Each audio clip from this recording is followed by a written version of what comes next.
C'est franchement une dinguerie. Le Bitcoin, à l'instant où je tourne, il est 14 heures, est à 121 000 dollars et il est monté à 123 100 dollars. Franchement, c'est complètement fou. Ethereum, 3050 dollars. Solana, un peu à la traîne, 166. Mais franchement, c'est une régalade. Là, il y a tout qui reprend des couleurs. Je ne sais pas depuis combien de temps, je dis et je répète tous les jours, Team Bullish, j'y crois, on va y arriver, etc., etc. Et franchement, quand le marché vous donne raison, et ben c'est juste incroyable. Juste avant tout de même qu'on commence à parler un petit peu, bonjour à tous et bienvenue sur la chaîne Monsieur Rabbit. J'espère que vous allez bien. Vous le savez, ici tous les jours je vous partage le meilleur de l'actu crypto, memecoin, NFT, jeux blockchain et airdrop, entre autres choses, dans un format qui dure un petit quart d'heure. Et si ce n'est pas encore fait, pensez à vous abonner à la chaîne. Sachez aussi que la vidéo du jour est réalisée en collaboration avec le média Crypto News. Je le rappelle, c'est un média 100% gratuit et dispo en plusieurs langues, dont le français. Et c'est pas juste un média d'actu. Dessus, vous retrouverez plein de choses. C'est un tout en un très complet. Des guides, des vidéos, des comparatifs entre différents produits, exchange, crypto et narratifs du moment. Également aussi des conseils, des outils, bref, il y a plein de choses dessus. Je vous mettrai comme d'hab le lien de Crypto News juste en dessous, en description et un commentaire épinglé. Et je vous invite fortement à aller faire un tour dessus.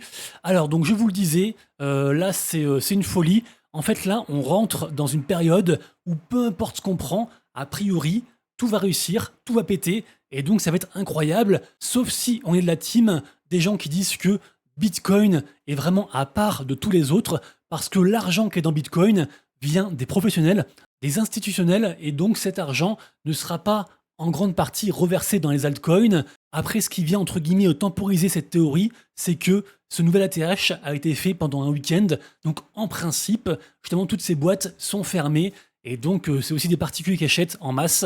Bref, moi de ce que je vois sur les réseaux, etc., il y a quand même une belle effervescence, une belle ferveur qui est en train de revenir. Même les gens qui étaient bières il n'y a pas si longtemps que ça sont en train de retourner leur veste et de dire qu'on va partir sur un été incroyable. Je le rappelle, à court terme, personne n'en sait rien, mais moi voilà, je suis toujours team bullish globalement sur le marché crypto, également aussi donc sur les altcoins. Je pense qu'on aura une magnifique alt season et pour l'instant ça semble quand même bien parti et donc ça fait franchement plaisir.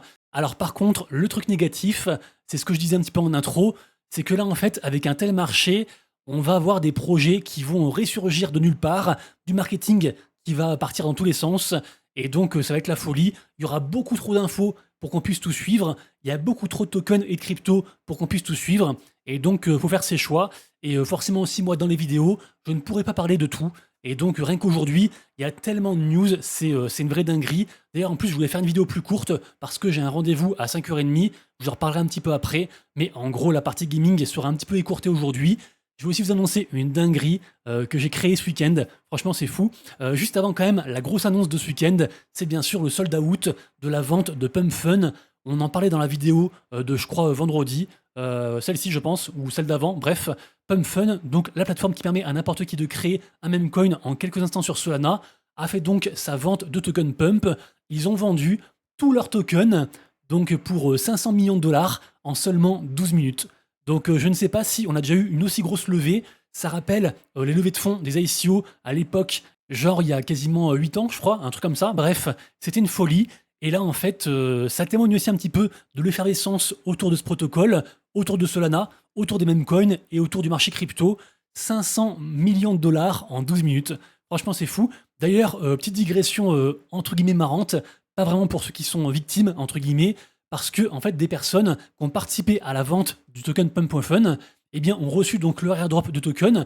Le truc, c'est que régulièrement, on reçoit des tokens, des cryptos scam, et donc les gens ont pris l'habitude de supprimer en fait, de burn ce genre de token. Donc burn, ça veut dire en fait envoyer des tokens à une adresse sans possibilité de retour. En gros, c'est une adresse nulle qui appartient à personne.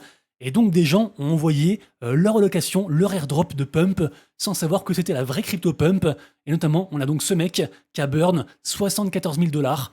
Donc c'est assez fou, vraiment, il faut être vigilant à tout instant dans la crypto, en bien et en mal, c'est une folie. Et d'ailleurs, je le rappelle aussi, actuellement, on vit une guerre des launchpads, donc les protocoles qui permettent de lancer des mêmes coins.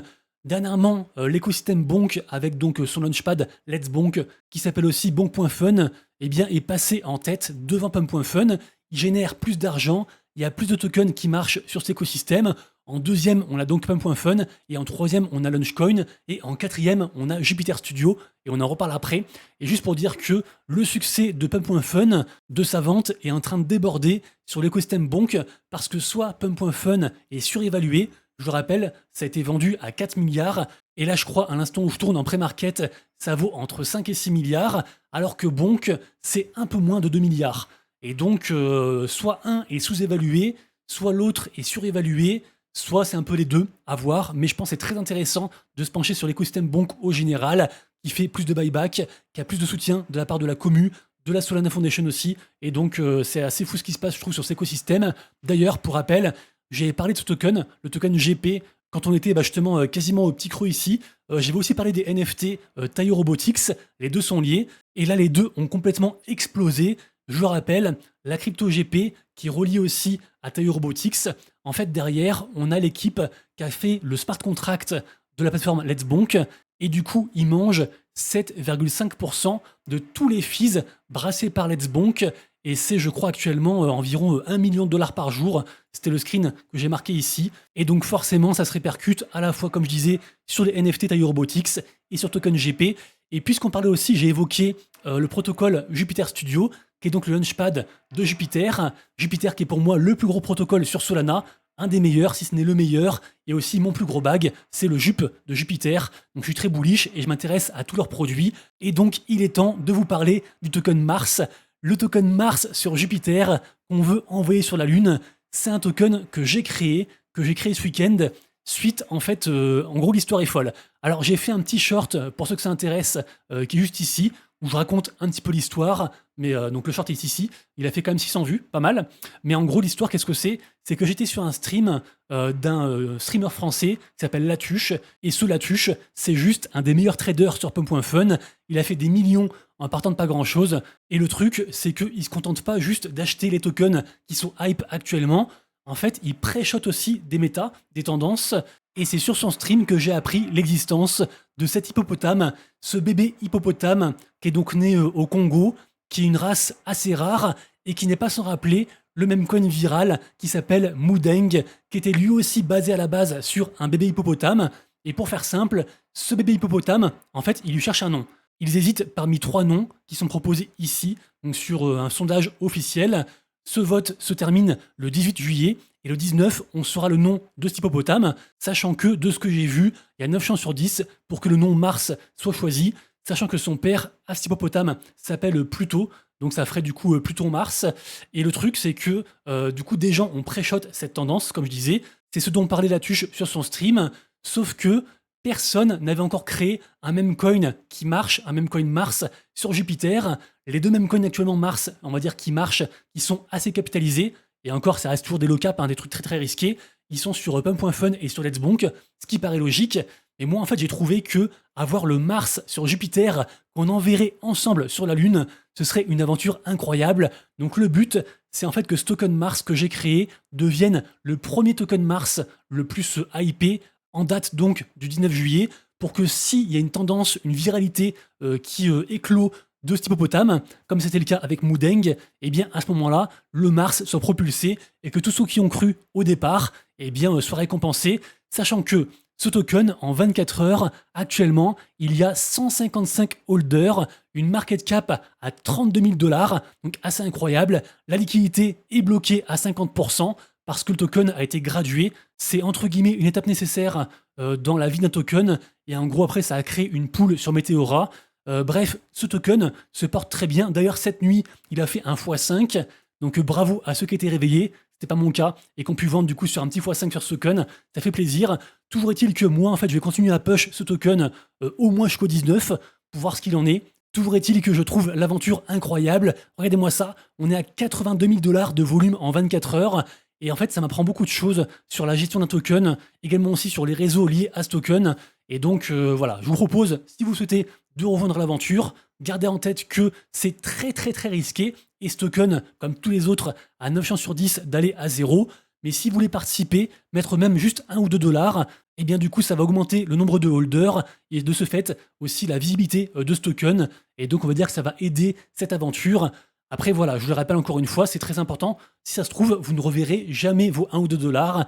Et donc voilà. Si vous avez des questions, n'hésitez pas à les partager en commentaire. Je rappelle aussi que j'ai écrit toute l'histoire sur mon compte Twitter si jamais. Donc tout est marqué ici. Mais cette double narrative, à la fois Mood and Like et aussi Mars sur Jupiter, je trouve ça très puissant. D'ailleurs, j'en parlerai tout à l'heure à 5h30 dans le space Jupe and Juice, qui est donc un space, on va dire, créé par la DAO Jupiter. Et pour ceux qui veulent en savoir plus, je vous invite à rejoindre mon Discord, je le rappelle, il est gratuit, ouvert à tout le monde. Également aussi, j'ai créé une commu Mars on Jupiter sur Twitter, si ça vous intéresse. Et puis voilà. Donc merci à tous ceux qui vont participer.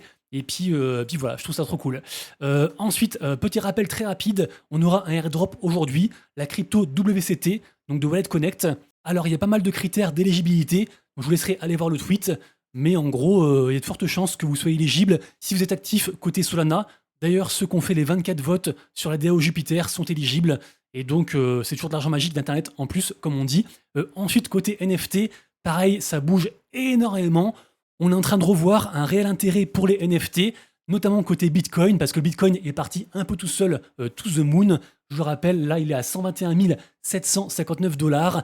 Et regardez-moi ça, les NFT Bitcoin, non seulement ils bénéficient de la hausse du Bitcoin, puisque donc leur floor price, leur prix plancher s'exprime en Bitcoin, mais aussi donc ce fameux floor price a augmenté, exemple avec NodeMonkeys, un des blue chips qui fait un plus 62%, assez incroyable. Et j'allais dire aussi, cette reprise des NFT est l'idée par les PewDiePie Penguins qui nous a fait un run ce week-end. Les NFT valaient genre 8,5 ETH. Et là, à l'instant où je tourne, ils sont quasiment à 15 ETH. C'est presque un x2 sur des sommes astronomiques. Vous le voyez aussi, la seconde collection est très publicitée. Et d'ailleurs, il y avait une guerre entre les Bored Ape et les PewDiePie Penguins ce week-end. Les floor price étaient à peu près équivalents. Même les Bored Ape ont réaugmenté. Mais au final, PewDiePie Penguins est passé largement en tête.